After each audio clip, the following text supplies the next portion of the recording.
Support for Amplified Voices comes from the Restorative Action Foundation. Learn more at restorativeactionalliance.org. Everyone has a voice, a story to tell. Some are marginalized and muted. What if there were a way to amplify those stories? To have conversations with real people in real communities? A way to help them step into the power of their lived experience? Welcome to Amplified Voices, a podcast lifting the experiences of people and families impacted by the criminal legal system. Together, we can create positive change for everyone. Hello, and welcome to another episode of Amplified Voices. I'm your host, Jason, here with my co-host, Amber. Hello, Amber. Good morning, Jason. Amber, today we have Justyna. Hello, Justyna. Hi, good morning. Good morning, Justyna. Good morning. Justyna, we are going to start with the same question we ask our guest, and that is, could you tell us a little bit about your life before you entered the criminal legal system and what brought you into it? Sure, thank you. So I was always interested in the criminal legal system and criminal justice reform.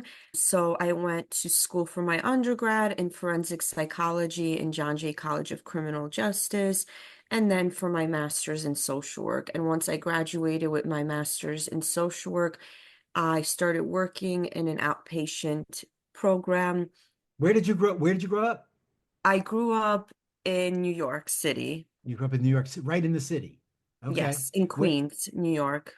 Okay, and then John Jay is in one of the boroughs? Yes, it's in Manhattan. All right, so then you went straight from undergrad to master's. Yes, and that was also in city. That was in Hunter College. Okay. All right, so you went for your first job and it was...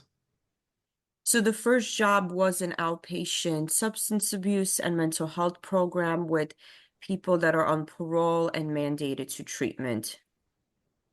And so when you went into that job, what were your expectations? You were really excited. You had just graduated. Now you're doing the work. What happened when you got there? What did you experience? I mean, I didn't know what to expect. I was like really thrown into it, but it was really exciting because, like I said, this was the population that I always wanted to work with. And there was never like a time that like I was afraid to work with this population. Like it was just really like excitement and just being able to work. What was a day in the life, right? You're right out of graduate school, right? And and you show up and you're working with somebody who has been in prison, who has now recently been released, I'm assuming, if they're on parole. And so they show up, and I mean, what's that dynamic like for you? How did you approach your work, and what's a day in the life? So the day in the life was I had a caseload of clients that I would have to see every day. So I had sessions throughout the day. But like I said, it wasn't definitely what I expected, but it wasn't anything like shocking. Like I just viewed these individuals as individuals coming home from prison, and we were able to talk, they were able to open up to me. So it was a good experience.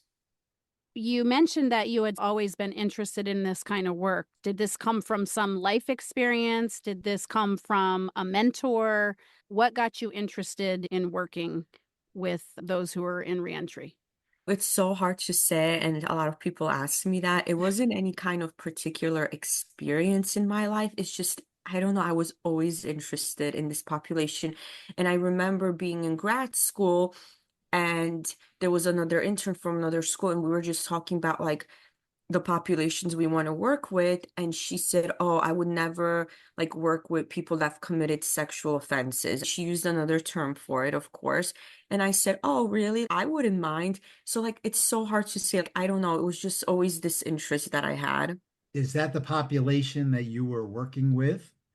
Yes. So it was people on parole, but mostly people that were convicted of sexual offenses. So the program had a sex offense treatment that ended up specializing in. And you are a treatment provider. When you're working in this position, I know that you met a lot of people. How many people were in the program as far as employees? What is the size of the program? So at that time, it was a pretty small program. We just had one location in the city, but I would say how many people? This was like 11 years ago. It was maybe like 7 therapists, I would say. It was very small and probably like over 200 or maybe even less clients. The program grew a lot over the past few years. What were the kinds of things that people who were in reentry, who were in this type of treatment, what were the kind of things that they were experiencing in their lives as they were trying to come home? They had a lot of difficulty with housing because of the housing restrictions. They all had to live in the shelter.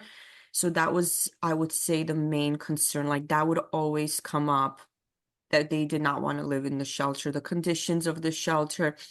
And for a lot of them, finding employment and just being mandated to a program, which they didn't like in the beginning. And so, as the person that was helping them sort of emotionally navigate some of those things, what did you find you could be helpful with? Because some of these things are mandated by law, right? People were living in the shelter. Why? Was it because of laws? Was it because of the lack of employment? A combination of all of those things? Tell us a little bit about that. Right, so it's because of the laws, of the housing restrictions. They couldn't live close to a school, so they had to live in the shelter. That's where their parole officer would go to see them. So it wasn't even like lack of employment because some of the clients did have jobs and had places to live at with their families, but because of the restrictions, they had to live in those shelters. And in New York, there's a tiering system, right? Yes. Were you working with people on the three tiers? Like we did provide sex offense treatment, but it wasn't anything based on the tiers. Like we had people tier 1, tier 2, tier 3, all the tiers. And so, what is your opinion as a treatment provider of the tiering system in New York? I really think it's not fair because I did have clients who were a tier 3, but their offense was not against a child, like it was with an adult, but because they were a tier 3, automatically they couldn't live by a school, which I thought was so ridiculous. But even if their offense was against the child, like I know the research that's out there that shows it doesn't do anything to help, and it just made my clients more frustrated, hopeless at finding a place to live. When you're doing this type of work and you're going in and you're seeing some of these things, does it affect your outlook and your own mental health? Did you feel any issues related to that? Yeah, for sure. I definitely felt really bad for my clients. I You've felt been like listening to angry. Amplified I just Voices, felt like it a was not podcast fair. And then I lifting the remember in the experiences of beginning, people and when I families learned all of this, impacted like by there the was a criminal lot of legal people that I system. would talk For to more about it, and some information, people episodes, and disagree podcast with me. notes, So that led visit into a lot of conversations, amplifiedvoices.show. frustration, and I felt like I always had to like defend my clients. And later on, I learned that there's people that I can talk to about this, and certain people I just can't have those conversations with. Did you walk in with preconceived notions like that whole idea that once a sex offender, always a sex offender, those type of things that we hear out in the world on a regular basis? Did you walk in with those types of with that type of thinking, or were you somewhere else? Yeah, I didn't. Like I said, I thought like everyone could change and I wanted to help everyone. So I didn't have this preconceived like notion, like these opinions. I just believe that like every person can change and can have a better life. And that's why I go back to that story with with the other intern where she was like, I would never work with this population. I was like, oh, like I wouldn't mind. Did you have a lot of interaction with parole officers? So at that time when I first started, I didn't because we did have a legal liaison who would communicate with parole. They did not allow the therapist to talk to parole, which was good because the only thing that we reported to parole was if the person is attending and if they've tested positive. Like we didn't discuss like what we're talking about in our sessions, what they're disclosing to us. So the therapist didn't even speak to the parole officers. It sounds like there was a big wall between you and those officers, which is not something I'm familiar with. Is that common? And maybe this is a question for Amber. Have you've seen it more where there is that kind of collaboration between providers and supervision? Yeah, so I think it really depends on the program. It depends on what state you're in, what model they're using. There is a model, and Justyna, I'm sure you're familiar with it, even if you have never worked within the model, that is called the containment model. And so the containment model basically has the probation or parole officer, it has the treatment provider, and it includes victim advocacy, all working together and having access to information. It's not a model that I think is very productive for the person who is subject to the treatment, because you have probation or parole officers actually sitting in treatment groups, which breaks down this trust between the treatment provider, and the client, and it treats the community as the client rather than the individual as the client. So we see that is pretty predominant around the country in different states. And so it sounds to me, Justyna, like that was not the model that you were working under. No, it was not. And like I said, I thought it was good that the therapist didn't communicate with the parole officers because, like I said, we didn't disclose anything that the client would tell us. If the client was in a new relationship, that is against confidentiality of the client. The only thing we reported was if the person is attending and if they tested positive or negative because it was a substance abuse program. Anything Right. else, there was no discussion of. And Justine, I know you and I have had some discussion about some of the struggles you had as a provider trying to work with other service providers who may have had preconceived notions about individuals who have this type of convention. For instance, trying to find somebody housing or trying to refer them to another service. Can you talk a little bit about that? Sure. Yeah, so I did find that in New York, even agencies and organizations that say we hire people that have been convicted of a crime, a lot of times they say we'll take everyone except for people on the registry. So sometimes I would try to find programs for my clients where they can attend a training so they can get a job, but they were denied over and over again. So it was really hard to find like services for them, even in those organizations that do help people with a criminal conviction. A lot of times, like I said, they said we take anyone who's been convicted of any kind of crime except for a sex offense.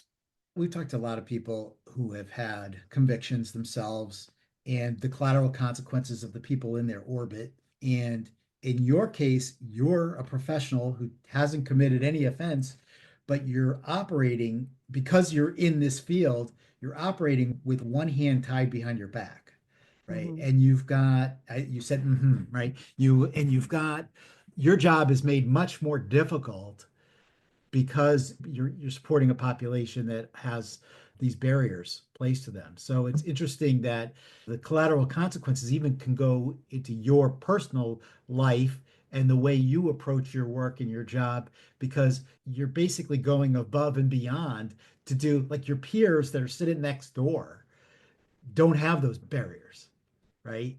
And you have to overcome those barriers just to provide help to your clients. So Yes. And it was difficult because as I got into this work, I learned about a lot of different organizations that help individuals get jobs, trainings, but it was such a barrier because, like I said, they would say, we take everyone except for people on the registry. And that would get me like really upset. And I had to hold my emotions back because I wanted to react in a certain way to them because I would say, it's not fair. Like, they need jobs too, but that didn't help at all. And it was hard to find those specific like services for people that I was working with. as a trained professional, you're seeing these people and you're probably developing like relationships. I don't want to characterize it yet, but like you're developing like almost professional relationships with people, and so you want to help them, but you're struggling to do that, Yeah. right? I felt really bad. I just felt like it was so unfair.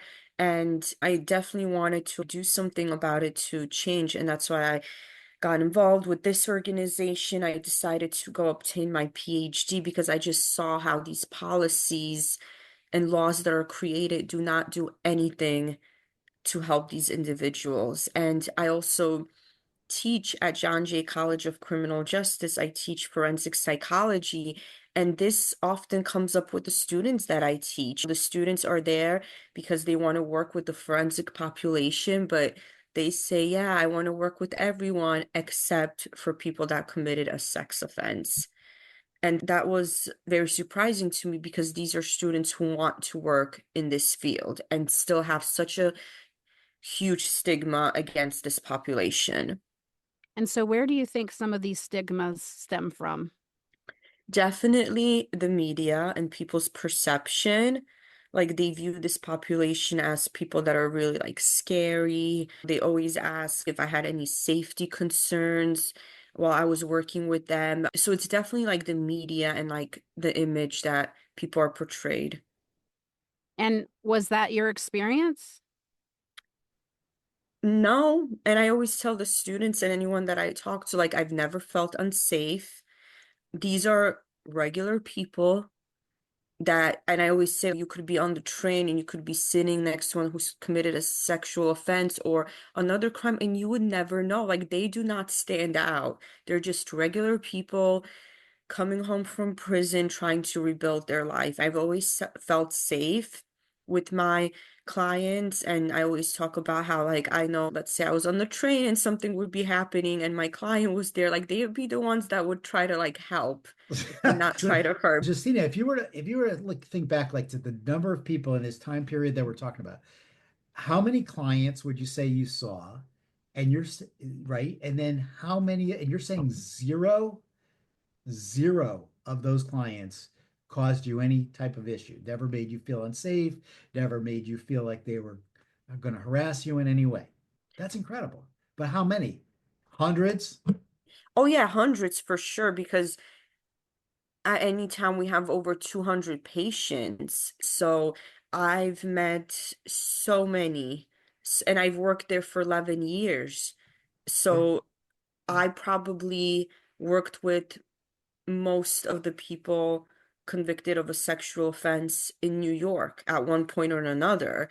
And yeah, I've never felt unsafe. Wow. Hey, Amber, you were in the military. Was that as a woman for a number of years? Was that your experience that you never felt unsafe? No, not at all. So Oh. I think my question becomes what is your response to people that say, "Well, I understand that wasn't your experience and I understand that, it's really hard for these people, but we're keeping children safe and this is what people deserve. They should have thought of that before they did XYZ." Is everybody on the registry the type of person that's hiding in the bushes ready to grab a child? Was that your experience? Yes, so a lot of people say that, even to today, my students say this, but I always respond with the facts and the research. And I tell them what the research says and the studies that have been conducted, that no, that it's not the person like lurking in the bushes, that a lot of the sexual offenses do happen within the family members, within the home, someone that the child has gained trust. So I always just back it up with the facts, the research. And so, like, if I'm a parent, which I am, And so am I. yeah, so Me I'm too. thinking, yeah, if someone's out there and they're a parent and they're like, I'm actually really concerned about the safety of my child. I think what I just heard you say is that a lot of sexual harm happens within families or with somebody that someone knows. If I'm looking at registries, am I looking in the right place? Am I keeping my child safe by doing that? No, because it could be someone in your family that can do something to the child. Like the registry is not a place to use that to see. And I think like when you're a parent, like of course you should be worried for your child's safety and you shouldn't like let your child walk around when they're young anywhere by themselves, or allow them to go to someone's house that you don't know. And it's not because that person could have committed a sexual offense. It's just something that you do as a parent. Like, you should know the people that your child is around. And that goes for like people in the community and your family also, because like I said, a lot of times it happens within the home. So I think like people are worried about not the wrong thing, but are they're not paying attention to what happens in the home, and they're more worried about who's living in their neighborhood. And so there's this expectation that there's them. There's those kind of people that do these kinds of things because it's so abnormal and it can't stop, won't stop, that kind of thing. When reality, we've created a culture where sexual harm can happen. And so we need to look at those risks, right? Like, we need to educate our children and our parents and people in general about like how this actually happens and what we can do to prevent it. Does that sound right? Yes, and teaching our children not to keep secrets, like having those conversations early on, that if you feel uncomfortable, you need to say something. I think that is so important. So, You were doing this work mhm. and you started to see those injustices, right? And so you got a little bit more, you got involved with Restorative Action Alliance, you got involved in some of your schoolwork, your teaching at John Jay, and then you decided to do something else. Mhm. Tell us a little bit about that. So then I decided to work on Rikers Island. An opportunity came up. I was working in my previous employment for 11 years. I became a clinical director. I specialized in sex offense treatment. So since I was so interested in like criminal justice reform, I thought, why don't I work on Rikers Island and see how it really is? So then when I do work to change these policies and laws, because I've never been incarcerated myself, I can talk about that experience and what I saw while I was working there. So, Justina, Rikers Island lives in the imagination of a lot of people because it's in New York and it's featured in movies and different TV shows and things like that. But you ever been to where is Rikers Island relative to, say, Manhattan?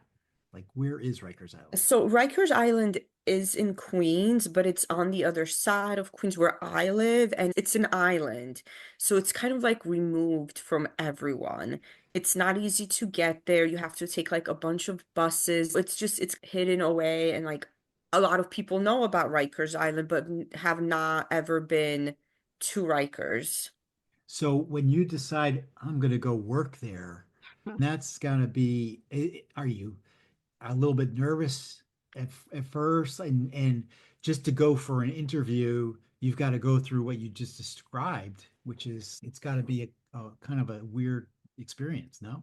Yes, so I was definitely nervous because I did read about Rikers. I always kept up with the articles on the news and everything that was going on, but I thought it wasn't going to be as bad as it was because I was working directly in the mental health units.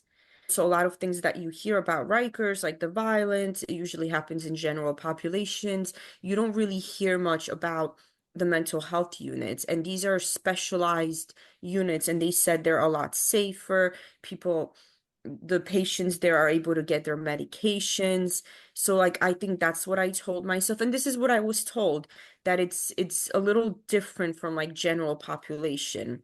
What year is this? So this is 2023, December 2023. So not that long ago. So you're talking No. at the last year, at the end of last year, less than a year ago. Yes. So in December 2023.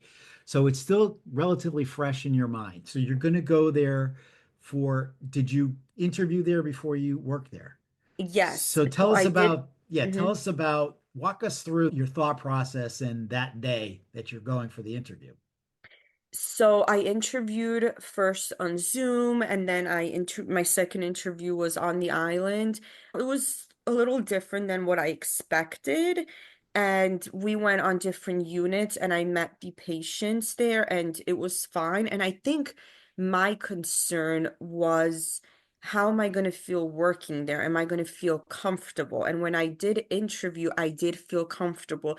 A lot of the patients came up to me, spoke to me, and I didn't feel uncomfortable. So I was like, okay, I can do this. However, at that time, I didn't know everything else.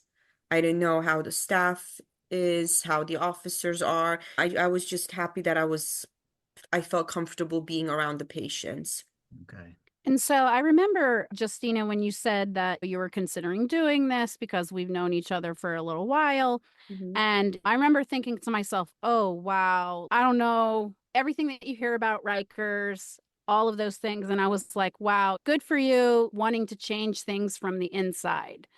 And so, was that your intention? You thought you would be able to bring some sort of empathy or compassion to folks who really needed it in a dark place? Yes, that was why I decided to do it. I really thought I could make change from the inside and help those individuals. And tell us, so you interview, you get the job, you show up, it's day one, and you're ready to help. What happens? So on the day one, I felt optimistic. I met the patients. I ran into a lot of my old patients from the program that I was working with people on parole, which I was happy to see them, but not happy to see them in that kind of setting. But I was very surprised how many people I ran into. Those first few days, it was like orientation. It's just really when I started doing the work, that's when I really saw what was going on there. So what was going on there? So I saw that a lot of people were being locked in, and this was most shocking, even like in my first few days when I saw these individuals in their cells with feces all over, with flies. Like that was shocking to me because I've never seen people live like this. I've seen homeless people. I ride the New York City train every day, and I've never seen people like this. But then as time went on, I saw, okay, they're being locked in for another week and another week. I saw all these patterns. And what were the causes? Again, just for people who may not be familiar or understand mental illness or anything like that. Was this a safety measure? Was this necessary because somebody was acting out in a violent way and so they're getting locked in? And then that's the barrier. Don't we have to do that? So no, it wasn't. Now, of course, when they did a use of force, they locked the individual in, but those are not the individuals that I'm speaking about, and that didn't happen often. I found as I continued to work there that it wasn't valid reasons. A lot of times it's so hard to say, and I get asked this all the time, but it's so hard to say what the exact reasons were because I don't really know because this was not documented anywhere. So when I came into work and somebody was locked in and I would ask the officers, they were like, oh, yeah, he did something, but we're not sure because we weren't here yesterday. So it was really hard, but it was reasons as I've seen clients get locked in because they got loud with an officer. They raised their voice. They were like demanding. They were acting like odd.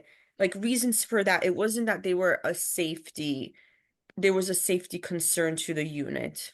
And what are the actual rules within the facility? I can't imagine that the rules say that somebody should be locked in a cage for weeks on end, particularly somebody with mental illness. So no, you're not supposed to lock anyone in with a severe mental illness. The individuals that I worked with, they had diagnosis of schizophrenia, schizoaffective disorder, bipolar, depression, and those individuals are not supposed to ever be locked in. So those were the rules, and like I stated, the officers knew that these were the rules, and this is why they never documented it. When they sprayed someone and there was a use of force, they had to fill out paperwork, and I've seen them fill it out. However, when they were locking someone in and they used the term deadlock, they never documented it, and there were different officers almost every day. So it was really difficult to know exactly what happened when we were not there, the mental health staff. Yeah. So Justina, fast forward and then come back for a second. If I fast forward, you've since left Rikers. You've been in the news several times over the last week because you have gone public with what you've seen and observed while you were there and these horrific conditions. So, what you're describing, it sounds like there's a disconnect between the policies that they have in place to handle and what was actually happening in practice. And Amber had made a comment a few minutes ago about you were going to go in to try to change things from the inside, which it sounds like probably seemed too big to Mhm. for you to be able to change from the inside. Why do you think this was happening? Is it because they've got, quote, bad people running the show who just want to harm other people? Are they not trained properly? Is there not enough staff? Like, what's going on and what are you observing? So I do think that it's definitely lack of training. The officers do not understand mental health. Also, some of the officers wanted me to send certain patients to general population and will make statements like, oh, he's not really mentally ill, he's faking it, when this person was and had a documented history of a severe mental illness. It's lack of training. I think also definitely lack of staff. Sometimes it was only one officer on the floor. There's always supposed to be two, and I think it's easier for people to just lock someone in and not deal with them. And I think support from their captains and supervisors. A lot of the officers work many shifts, like even 3 shifts in a row, because there's lack of staff and they're tired and overwhelmed. And I've heard from officers that, let's say they have an event that they are supposed to go see their child perform, they can't say no. If they're told, like, you have to do overtime, we need you, they can't say, no, I have something going on. And they voiced this to me because there were times, we would speak about these issues. So it's definitely lack of training. They don't understand mental illness and support and lack of staff. And do you think some of the culture of the facility itself contributes to the lack of staff? Because we want to be clear, like, um, it's not a funding issue. It just a lack of people who are willing. Because again, as we spoke about before, when you even say Rikers Island, whether you're a social worker, you're a corrections officer, someone who might find themselves locked up there, nobody's saying, "Yay, hey, let's go do this." Does that feel right? Yes. It does. And I remember anytime that there's a new class that comes in of correction officers, everybody says it and we see it that they only last like a few days and then they say, I don't want to do this anymore. So it's definitely the culture. And I think people don't understand, like I said, the correction officers don't understand mental illness. So they may think, oh, this person is an a-hole or something because this is how they're reacting, but it's not because of that, it's because of their mental health. And I think the way they look at these individuals, they come in already with a bias. They're like, this person, is a criminal. Like they're just trying to get over. So then they react to that individual in a certain way.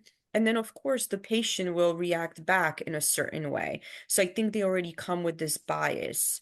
And I've seen some officers, very few, that were really great and like the way they spoke to the patients and even provided them really good helpful advice, but that was very few.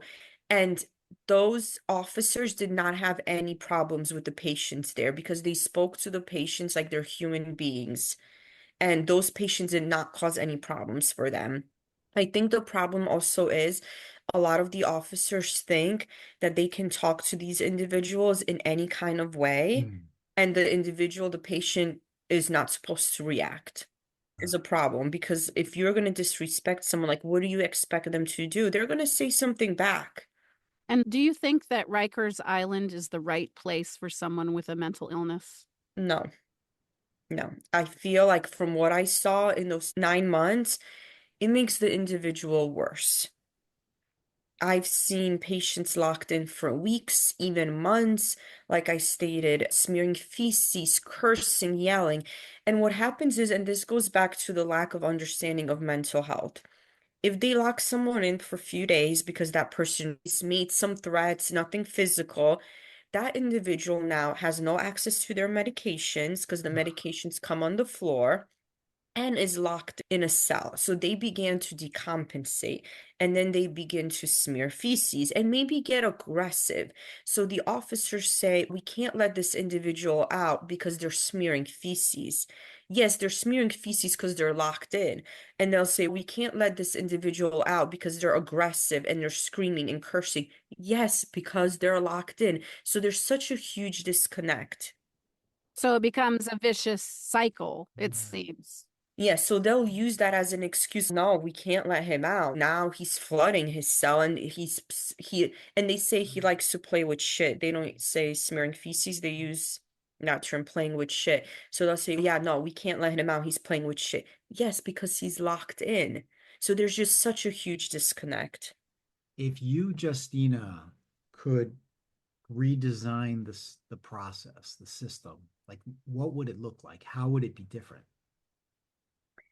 So definitely the officers would have more mental health training to be able to recognize like signs and symptoms of a mental illness and just not be able to lock anyone in. And like I said, like those officers that I met who were great, very few, I would say like three of them, like the way they interacted with the patients, like made such a difference. I remember there was one officer on my unit, and he was the only one, which meant that the unit was on red status. And I observed how he spoke to the patients. And like I said, he gave them really good, valuable advice. He spoke to them with respect. He was able to de-escalate. A lot of them don't know how to de-escalate. And there was no issues on the unit the whole day. And like he was playing chess with them in the middle of the unit, being the only officer on the floor because he knew how to de-escalate.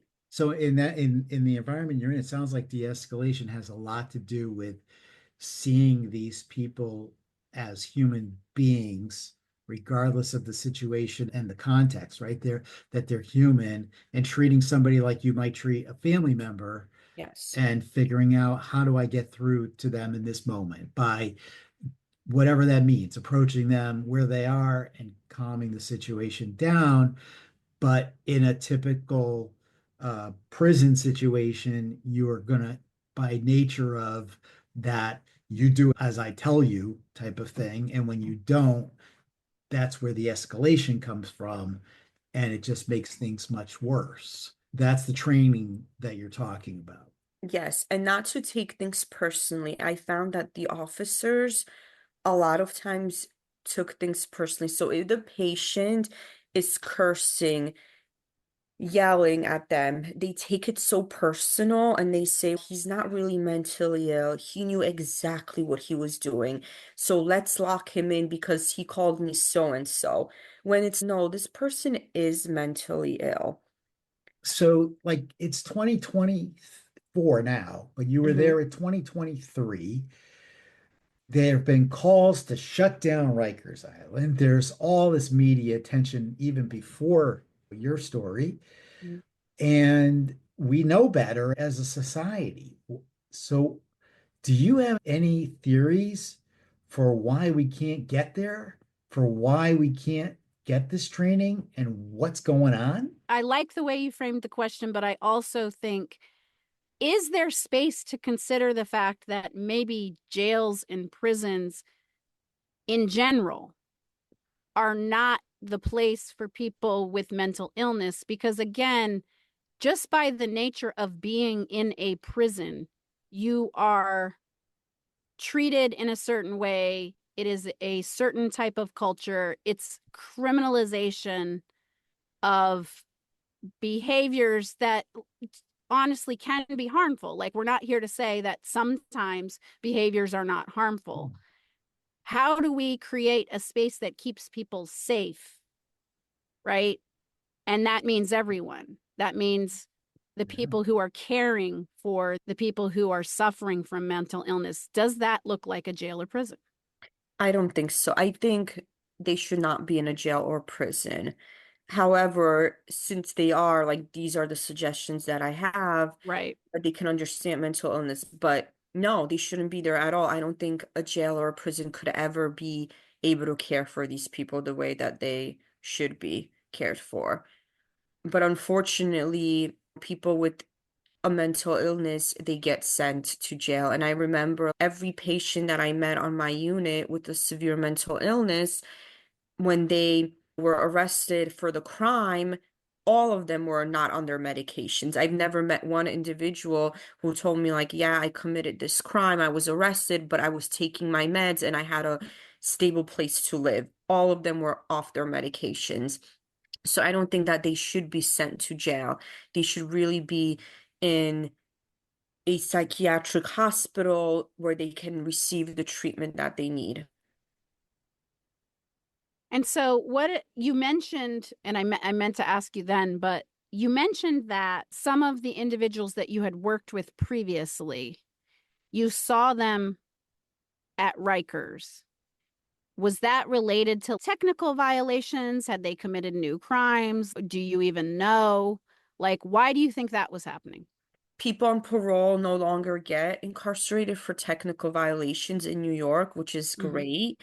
But the people that I saw come back, it was because a lot of times they were not on their medication. They did not have stable housing, and another crime was committed, but it was because of all those things happening. A lot of them were homeless, off their medications, using drugs, didn't have the supports that they needed in the community to be successful. I understand. That's very interesting because that's some of the things that most reentry professionals and social scientists and all of the research tells us that the way to be successful in reentry is to have the support that you need. But I don't understand why people think this is rocket science. It's not surprising that if you think about your own life, right? If you are struggling to find a place to lay your head, you might find yourself in desperate situations where you act like you wouldn't normally act. If you Of are course. living under an oppressive situation where people may act out against you because they believe something about you that may not be who you are, you may act accordingly. Does that feel like a clear characterization? Yes. Yes, that's exactly what happened to those Mhm. individuals. Yeah, and I would say though, Amber, the only spin I would put on that though is that there are people who have been in the same situation as someone who does end up acting out, who don't act out, and then they say, "Look, how come I was able to do it, but they aren't?" So I think that's you got there's Yeah. everybody reacts differently, and nobody has the exact same situation as anybody else. So we do have to be careful with those. And I think Justyna, it's interesting. So you were there for 9 months. Hmm. What was your breaking point? What happened? I mean, I don't know. I don't know if it was one moment. It was just seeing what is going on and me not being able to help. I mean, there's few instances where I was just like, I need to get out of this. This is just not fair. I'd made progress with patients, and then over the weekend something happened, and now the person's back locked in and I have to start from the beginning. So there were a lot of moments like that. And who determines how people get unlocked? Like, so if So they're deadlocked, who says, okay, now we can let the guy out the or person out? yeah, sorry. So the officers do. So a lot of times we would coordinate with the officers. There were few officers, very few on on my unit who we knew allow everyone to be locked out. So a lot of times we had to wait for those officers to come in. We knew their schedules, so we would say, okay, tomorrow so and so is back to work, and then let's talk to them tomorrow because we know they let the guys out and will advocate. However, the next day, maybe one of the officers was out. A lot of times, because of the shortage of officers, they were put in another unit. So then we would have to wait till like the next day. Sometimes they were on vacation. So we had to like really strategize because we knew, yeah, this person is never letting them out. So let's not even ask. But so and so is coming later. Let's ask them. And the patients even knew that. I had a lot of guys on my unit that were like higher functioning. And they would also complain and say, Justyna, we need to get this person out. Do you see how they're like living? This is horrible. So and so is coming later. Let's ask them. Like the patients were very involved in this as well. And so these weren't being based on like professional decisions, but like personal style of whatever it was that, however, the particular corrections officer operated. Some people Yes. were more open to unlocking than others, when Yes. really it seems like a better way to do that would be upon recommendation of a treatment provider. Yes. And mental health, we never suggested for anyone to be locked in. And we were told by our directors, supervisors, that we can never, ever even make that suggestion. That's not something we believe in. So we would never suggest for someone to be locked in. There were some mental health staff that did, but overall, this is what we were told. And then we would try to talk to the officers to allow the individual out. And it was really hard because a lot of times we had to go to the patient and say, please don't scream for today. Don't bang. So and so is coming tomorrow. We'll ask them, but like for one day, can you just not bang or scream? And that was really difficult because already that person was decompensated. So they didn't have the capability. Exactly. Yeah. And a lot of times what would happen is we would send our patients to Bellevue. Bellevue has a prison ward where they take our patients. So when somebody was locked in the cell for weeks and decompensated, we would send them to Bellevue. We would do a referral. A lot of times Bellevue would send the individual back because that person, in order to be admitted to Bellevue, would have to be admitted involuntarily, and there's a specific criteria they have to meet, be a danger to themselves or someone else. A lot of the patients decompensated, but were not a danger to somebody else, and therefore Bellevue was not able to admit them. So then they would go back. And a lot of the patients were had a 730 order, which means they were unfit to proceed with their court proceedings. So they were waiting to go to OMH. And we were hoping, okay, this person is high on the list. Hopefully they'll go to OMH any day now because we've sent them to Bellevue, but Bellevue didn't accept them. They're still locked in. There's nothing else we can do. So just to be clear, Rikers is a jail. It is a lot of people there are pre-trial. Is that correct? Yes. So, we're talking about people who are awaiting trial, Mhm. and that is being held up because they're being put in a situation that is causing them to decompensate. So it's not being held up because of that. The wait list to OMH is long. It's about 4 months. And what is OMH for those who don't know? Okay, Office of Mental Health. So they either are sent to Kirby Forensic Psychiatric or Mid-Hudson. And I've seen many of my patients come back from those hospitals and they're completely different people because they're not locked in.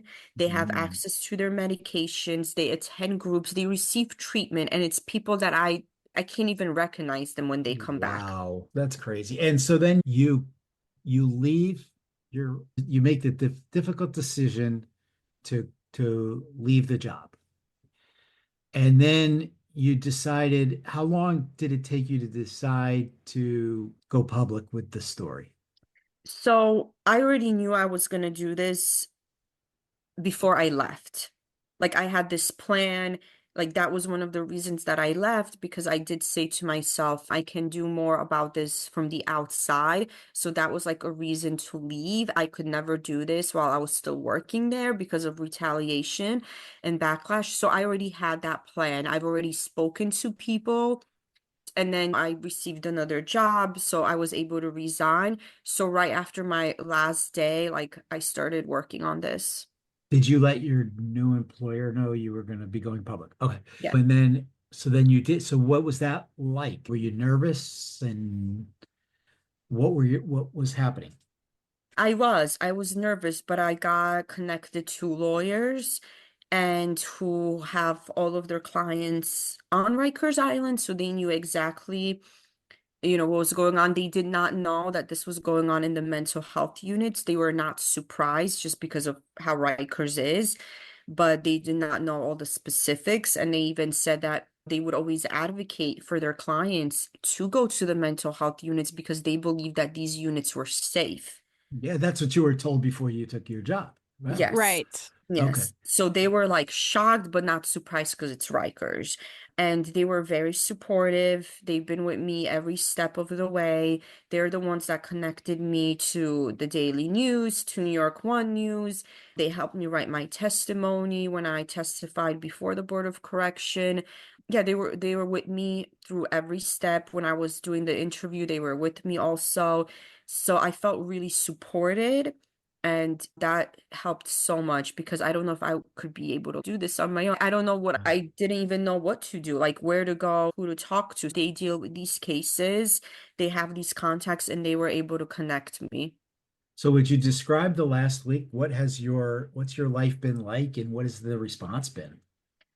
Yeah, so it's been a crazy week for sure. The response has been very positive. So many people have reached out to me or so happy that I came forward. Like, I received so much support and love, and it's been great. Thank God I'm not there because in Rikers, because like I said, I can't imagine doing this while I was there. Like, I would never do it. Like, I wouldn't be safe doing it. I did hear like a lot of talk about me in the jail because I do have a friend that still like works there. I have actually two friends that still work there. So they've told me like what is being said. So I'm just grateful that I'm not there. But yeah, I received a lot of support from a lot of people. And do you anticipate there, as you mentioned, you testified in front of the Board of Corrections. There is talk of an investigation that is going on. Are you hopeful that in speaking out that there will be transparency and also change? Yes. So I'm happy that they're willing to do an investigation. And this is why I want to continue speaking out about this because I don't want this story to die down. And then, the officers go back to doing what they Status used to. quo. Yes. So I'm going to continue speaking out about this. I'm going to be meeting with different people to address this and continue to talk about it so that an investigation is done. And what is it that drives you? So when the day you're leaving, you've met a lot of these people who are incarcerated and in the mental health unit there. What were your feelings about like leaving them behind? I was so sad and it was so hard to make the decision to resign because I did feel guilty. I was like, I'm just giving up. There's not many people there that really want to help. And I just felt such guilt. I'm just giving up. But that's why I promised myself, even if I leave, I'm gonna do something about this. And just because I'm leaving there does not mean that I'm not still trying to help those individuals that are there. It's just I'm doing it in a different way, in a way that's more effective. Yeah, it seems like you're going to have a much larger impact Mhm. than you were able to have from the inside. Right. And that's what I thought about when I made that decision. There's just such little change that I can make on the inside, but I can make a bigger change being on the outside. And that's what drove my decision to resign. And I remember my last day, the patients from my two units, they made me like beautiful cards that they worked on in their art group for a long time. Like they wrote really nice things. They colored it. It was so nice. And I was like, yeah, this is exactly why I'm doing this to help those individuals.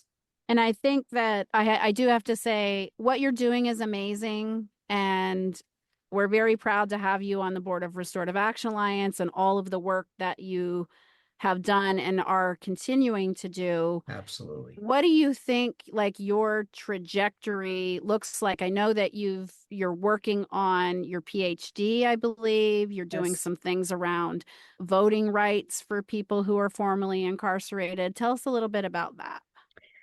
Yeah, so I'm really interested in voting rights for justice impacted individuals. And this goes back to the job when I was working with people on parole. I found out that most of them did not know that they can even vote in New York. And in New York, once you're released from incarceration, your voting rights are restored right away. And I also noticed that a lot of my coworkers working with that specific population didn't know either.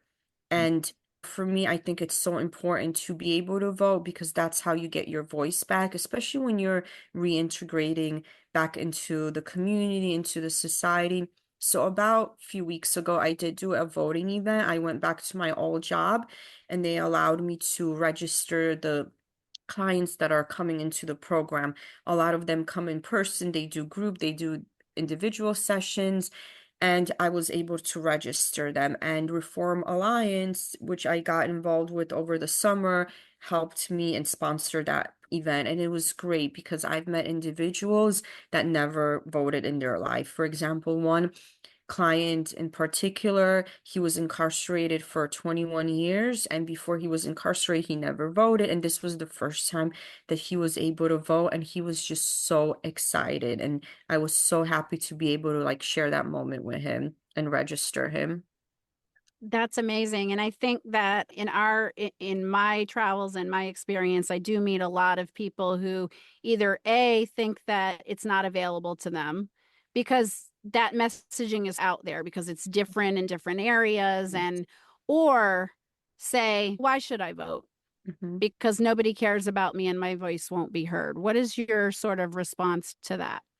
Yes, so I try to educate them that no, your voice is can be heard. And I think also because these individuals have been incarcerated, and even before they were incarcerated, they felt like their voice doesn't matter because of their personal experiences just with the Mhm. system, with mass incarceration. They feel like it doesn't their voice is not heard, and I totally understand where they're coming from, but I try to educate them on like the importance of voting and that their vote does matter, especially in like local elections in the communities that they live in. Like they can make a difference. And if everybody thinks that my voice doesn't matter, then like nobody would vote, and then the elections would be different. So I just try to educate them and tell them how important it is that before recently, people on parole were not able to vote. And because of mass incarceration, most people that are incarcerated, a large number are people of color, where one time in history they were not able to vote either. So it's very important. Yeah, thank you so much. That's really exciting. And again, I think the combination of all the things that you're doing will really make a big difference for a lot of people. So, if you were speaking to someone who is at the very beginning of a journey that is similar to yours, and you had one piece of advice for them in 30 seconds, what would that be? So I think the advice I would give them is not to give up, and that sometimes you may think like you can't make a change, but you really can. You can. You just have to believe in yourself and never give up. There were times where I felt like, why am I doing this? Maybe I should just put Rikers behind me. Like it was traumatizing. But then I always remember like what I'm doing this for and who I'm doing this for.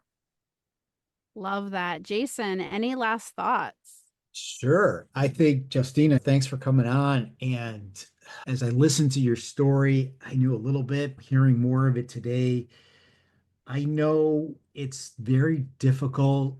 It's very easy for somebody to say, oh, yeah, I would just leave that job or I would just walk away. The idea that you actually had the courage to both leave the job that you had and then to actually do something, to take a stand, to figure out how to mobilize resources around you and to get the word out in a way that's effective and productive, that's going to see real change. I think it's something that you should be really proud of. I'm glad to know you and I'm glad that we're working with you. And thank you for being on the podcast today. Thank you so much for this opportunity. This is my first podcast talking about this, so that's really exciting. And I definitely wanted to do it with you guys. I appreciate it. It won't be the last. Yeah, definitely there'll be more talks and more events that I will be joining that I'm really excited about to like continue spreading this information. Thank you so much, Justyna. Thank you. Until next time, Amber. We'll see you next time.